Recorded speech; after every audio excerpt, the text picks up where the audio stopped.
মৃত্যু এক অনিবার্য সত্য, যা এড়ানো যায় না।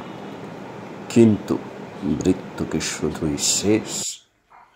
আজ আমরা শুনব এই গভীর প্রশ্নে স্বামী বিবেকানন্দ ও রবীন্দ্রনাথ ঠাকুর কি বলেছিলেন। বিবেকানন্দের কাছে মৃত্যু ছিল আত্মার এক পর্যায় পরিবর্তন।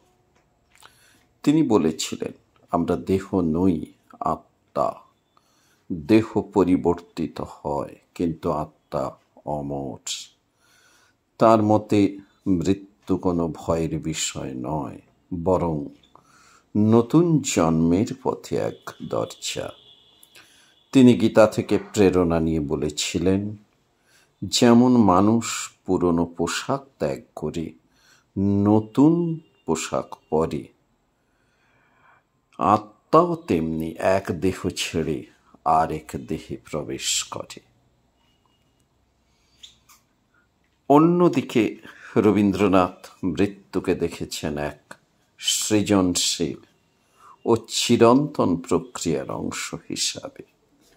তিনি লিখেছেন, মৃত্যু জীবনের বিরোধী নয়, বরং জীবনের পূর্ণতা। তার মতে মৃত্যু জীবনের সঙ্গে মিশে আছে, ঠিক যেমন রাত দিনের সঙ্গে মিশে থাকে।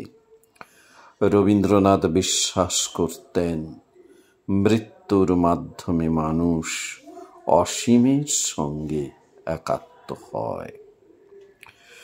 দুজনের দৃষ্টিভঙ্গিতে মিল রয়েছে।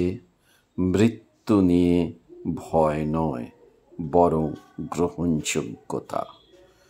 তবে পার্থক্যও আছে। বিবেকানন্দ মৃত্যুকে দেখেছেন আত্মার যাত্রা হিসাবে, আর রবীন্দ্রনাথ দেখেছেন জীবনের নান্দনিক ও দার্শনিক পূর্ণতা হিসাবে। তোমার কাছে মৃত্যু কি এক ভয় নাকি নতুন যাত্রা? কমেন্টে লিখে জানাও, আর এই ভিডিওটি শেয়ার করো তাদের সঙ্গে যারা জীবন আর মৃত্যুর অর্থ খুঁজছে।